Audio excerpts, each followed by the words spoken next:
आप देख रहे हैं दिल्ली अप टू डेट। उसने बैठाकर शराब पिलाया, जो पीता नहीं है। उसकी पूरी खानदान पूरी फैमिली कह रही है वो अभी पीता नहीं है, पहले पीता था। जब वो पीता नहीं है तो हमारे बच्चों को पिलाया है, प्लानिंग मारने की थी।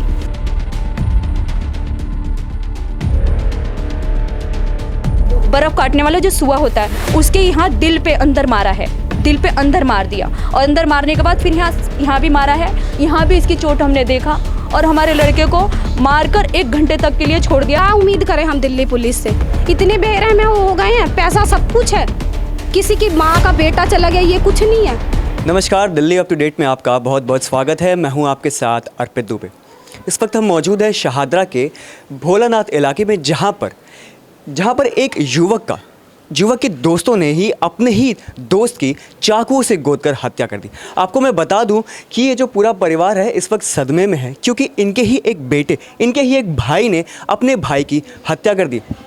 आपको मैं बता दूं कि ये पूरा मामला इस एक पार्किंग लॉट का है, जहां पर करीब 10:30 बजे की रात को सारे भाई बैठकर शराब पी रहे थे।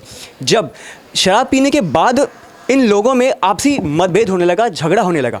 झगड़े के बाद भाइयों ने ही मिलकर अपने ही भाई की हत्या कर दी। आइए हम बातचीत करेंगे इनके परिवारजनों से और जानेंगे क्या था पूरा मामला। क्या नाम मैम आपका? मैम परमिला। क्या लगती हैं आप उनकी? मैं उसकी मौसी और चाची दोनों लगती हूँ।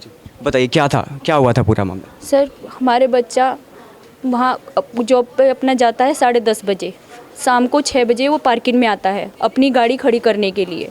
गाड़ी खड़ी करने के टाइम पे वहाँ की सिटी कैमरा देखा है हमने कि उस लड़के को शराब पिलाया। पहले जो नहीं पीता, जो हमारे परिवार का है, हमारे। किसने शराब पिलाया मैम? मैम बल्लू की नाम बताइए। के शराब पिया गया है। बल्लू ने, वो हमारे बड़े ससुर का पोता है, बड़े ससुर का पोता, रुपेश का भाई, वो लगा भतीजा। उसने बैठाकर शराब पिलाया, जो पीता नहीं है। उसकी पूरी खानदान पूरी फैमिली कह रही है वो अभी पीता नहीं है, पहले पीता था। जब वो पीता नहीं है तो हमारे बच्चों को पिलाया है, प्लानिंग मारने की थी। कैमरे में जब उधर कैमरा कई जगह लग रहा है तो ऐसी जगह लेकर आया है बच्चे को उधर पीने के बाद कि जहाँ पे कैमरा नहीं है, गाड़ी पार्किंग के बीच में। वहाँ लाने के बाद बच्चे को तीन या 4 नौकर हैं, ये बता रहे हैं पार्किंग में जो वहाँ इलाका है, बता रहे हैं कि इतने जने थे नौकर, और 3 भाई ये थे, शिवा, कपिल और बल्लू, ये तीनों थे। इन लोगों ने मारा है उसको, उसने भी मारा है, पी रखा था, उसने भी मारा है, बता रहे हैं। एक नौकर को उसने सिर में मारा है, फिर उसकी कुछ भी छीन रहा है, ये वो तो पुलिस वाले भी बता रहे हैं, डीसीपी ऑफिस में बता रहे हैं कि उसने, रुपेश ने मारा है एक नौकर को, फिर कपिल ने उसे छीन कर सरिया उसके सिर में मारा है। और उनके पास एक जूस वाले कुछ रहते थे किराए पे, जो बर्फ़ काटने वाली सुआ जो होता है, बर्फ़ काटने वाला जो सुआ होता है, उसके यहाँ दिल पे अंदर मारा है, दिल पे अंदर मार दिया। और अंदर मारने के बाद फिर यहाँ भी मारा है, यहाँ भी इसकी चोट हमने देखा। और हमारे लड़के को मारकर 1 घंटे तक के लिए छोड़ दिया, तड़पने लिए। 4 घर है हमारा वहाँ रिश्तेदार, और आकर हमारे जो रिश्तेदार हैं वो हमसे ये कहते हैं कि हमने देखा नहीं, हमें नहीं पता कुछ भी। और हम कैसे यकीन कर लें कि पड़ोसी को पता लग गया और वो पड़ोसी छोड़ गए, और 4 घर जिनका गेट पे हादसा हुआ है उन्हें कुछ नहीं पता।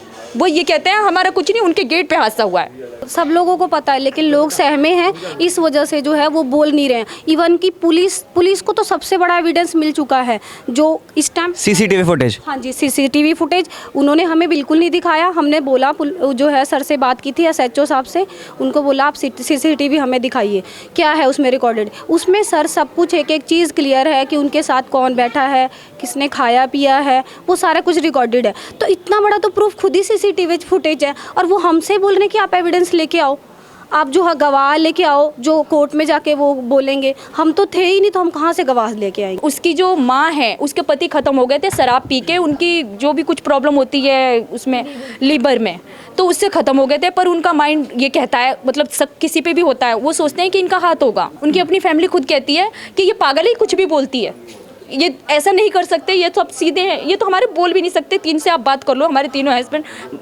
हमारे जेठ, हमारे देवर, मेरे हस्बैंड, इनसे बात करके देखिए, ये इतने सीधे हैं। इन लोगों से बात भी करोगे तो आपसे बात नहीं कर पाएंगे, बहुत सीधे, अभी तक कुछ नहीं बता रहे हैं। ये तो बहुत ज़्यादा डिप्रेशन में है इस टाइम। इनके बारे में वो ऐसा सोचती है, तो सब कहते हैं ये पागल है, कुछ भी बोलती है। वो बोलती है, हमसे भी कुछ भी बोलती है, किसी से भी कुछ भी बोलती है।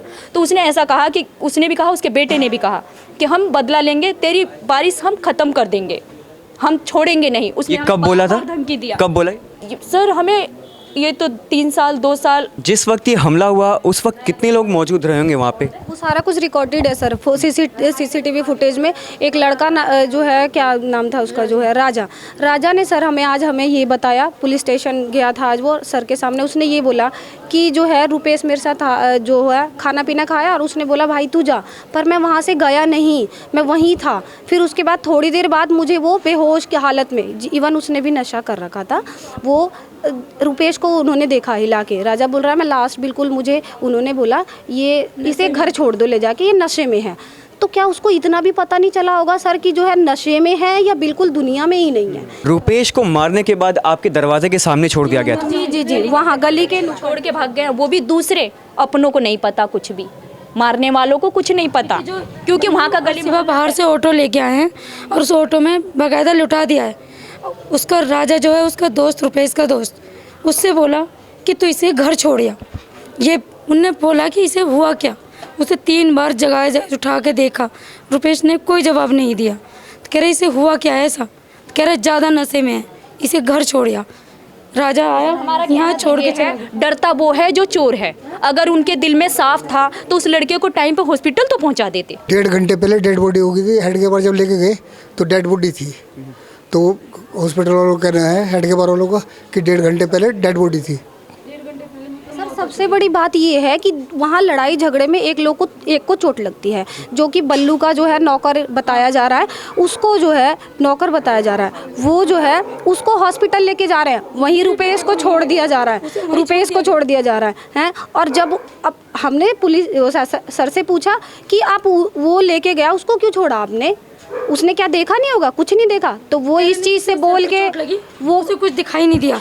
ऐसा हो सकता है मेरे सिर पे चोट लगी तो भी मैं देखूंगी तो सही कि बंदा कौन है क्या है, कि इससे भी मुझे इतना बिल्कुल दिखाई देना बंद हो जाएगा। उसने बोला जिसे चोट लगी है वो ये कह रहा है कि मैंने कुछ देखा ही नहीं, मुझे तो चोट लगा था। इवन उसको तो देखा, चलो ठीक है माना देखा, लेकिन जितने लोग थे उनका नाम तो वो खुद ही बता देगा। सर पुलिस के पास सारे एविडेंस हैं, लेकिन कार्रवाई चाहिए। पुलिस वाले कोई कार्रवाई नहीं? कोई कार्रवाई नहीं। वो हमें बोल रहे हैं कि तुम लाओ एविडेंस, उनके पास तो खुद ही सबूत है इतने सारे। लड़का वो राजा है और जो उसके साथ सीसीटीवी फुटेज मिले हैं, जितने लोग बैठे हैं उनसे पूछे, जिसके सिर पे चोट लगी है उसे क्यों छोड़ा गया। हमें ये भी पता चला है कि इस पूरे मामले में एक पुलिस वाला भी इन्वॉल्व है। हाँ जी, 10:10 पे वो खाना खा रहे हैं, कैमरे में है, ठीक है। 10:50 पे लड़का हमारा यहाँ पे आ गया है, जो भी है मतलब जिसके बीच 2 तड़पा है, वो 10:50 पे यहाँ आ गया। तो बल्लू इतनी जल्दी गायब कैसे हो गया? बल्लू कह रहा है इस केस में मैं था नहीं, खाना तो खाते हुए दिख रहा है। पास भी खड़ा था वो, जब वो 10:10 पर बल्लू के साथ खाना खाते हुए कैमरे में दिखा है, तो 10:50 पे वो गायब भी हो गया और लड़का भी खत्म हो गया हमारा। सबसे बड़ा एविडेंस देखिए, इस टाइम जो है, जब जो इस टाइम बंद है उसने बोला है राजा को कि आप रुपेश को घर छोड़ दो, तो लास्ट मोमेंट पे तो बोला है ना। ये चीज़ तो खुद ही एक तरफ से देखा जाए तो मैटर साफ हो रहा है। लास्ट मोमेंट पे अगर राजा को भी बोला है कि रुपेश को उसके घर पहुंचा दो, तो कपिल को पता है, जब भी तो उसने बोला है ना सर। वो लास्ट तक उनके साथ है, रुपेश के साथ, वो बिल्कुल छूटने नहीं चाहिए और बल्लू भी नहीं छूटने चाहिए सर। पुलिस ने केवल एक लोग को गिरफ्तार किया, बाकी लोग को छोड़ दिया। बाकी सारे बाहर है, इस टाइम बाहर है। उन्हें ये बोल के छोड़ दिया कि हमने इनसे पूछताछ किया है, ये उस चीज़ में नहीं है कि पता नहीं क्या बोल के छूटे हैं, पर वो बाहर है इस टाइम। पार्किंग में मेरा भाई कहता रहा, बहुत कोशिश करा कि हमें भी रिकॉर्ड कर लेने दो, पर पुलिस वालों ने रिकॉर्ड नहीं करने दिया कि अंदर कोई नहीं जाएगा। सिर्फ पुलिस वालों ने ही करा है रिकॉर्डिंग, और उसके बावजूद हमें वो रिकॉर्डिंग दिखाई नहीं गई है। हमने अभी भी थाने में बोला है कि हमें रिकॉर्डिंग दिखा, आप बाद में आ जाना, बाद में दिखाएंगे आपको। इतने सारे विटनेस देने के बाद भी पुलिस हमसे कह रही है कि हम ढूंढे, हम जो है विटनेस लेके आए। लोग तो सर सहमे हुए हैं, वो क्या बोलेंगे, वो पुलिस को क्या बोलेंगे। जिसका बेटा कातिल है उसे सोफे पे इस तरीके से बिठा रहे हैं, जहाँ कहाँ का मंत्री है वो इस तरीके से बैठा है। अच्छा, पुलिस वाले भी अपराधियों का साथ दे रहे हैं? जी सर, पैसा जरूर भरा है, क्योंकि वो बंदा हम देख के हैरान थे, ये किस लिए आया है। पहले हमें नहीं पता था कि उसका लड़का ही थे, बाद में पता लगा। हम कह रहे ये बंदा हमारा जो जेठ लगेगा, हम कह रहे यहाँ आके सोफे पे क्यों बैठा है। बाद में पता लगा वो अपने बेटे को छुटाने के लिए बैठा है, और वो इस तरीके से बैठ रहा है जैसे कहाँ का मंत्री आके बैठा है। दिल्ली की पुलिस बिल्कुल ही बेरहम, उनके अंदर रहम नहीं है, बिल्कुल सब कुछ साफ है, सब कुछ दिख रहा है। वो उनसे नहीं, जो मामले सबूत मिले हैं, जो सीसीटीवी फुटेज मिली है, राजा ने आज हमारे सामने कबूला है इस चीज़ को कि उन लोगों ने रुपेश को खुद उसमें बोला, राजा तू इसे घर पे छोड़ के आ। तो लास्ट मोमेंट पे इसका मतलब वो लोग थे, तभी तो उन्होंने राजा को बोला ना कि तुम जाओ इसे छोड़ के आओ। और पुलिस कह रही है कि वो नशे में थे, नशे में था, इसे तो खुद ही नहीं पता है। ऐसे कैसे हो सकता है? पुलिस हमसे कह रही है, क्या उम्मीद करें हम दिल्ली पुलिस से? परिवारजनों से बातचीत करके हमें ये पता चला कि किस तरीके से शराब के नशे में धुत 4 लड़के ने अपने ही भाई की बेरहमी से हत्या कर दी। साथ ही साथ इस मामले को सुनने के बाद हमें ये पता चलता है कि पुलिस वाले भी इनका साथ दे रहे हैं। जिन परिवार को सीसीटीवी फुटेज सामने दिखाना चाहिए था, पुलिस भी उनका साथ, उन अपराधियों का साथ देते हुए दिखाई दे रही है। एक तरीके से देखा जाए तो दिल्ली सरकार की जो शराब नीति है, ये भी किसी न किसी तरीके से जिम्मेदार है इन परिवार के आंसुओं की।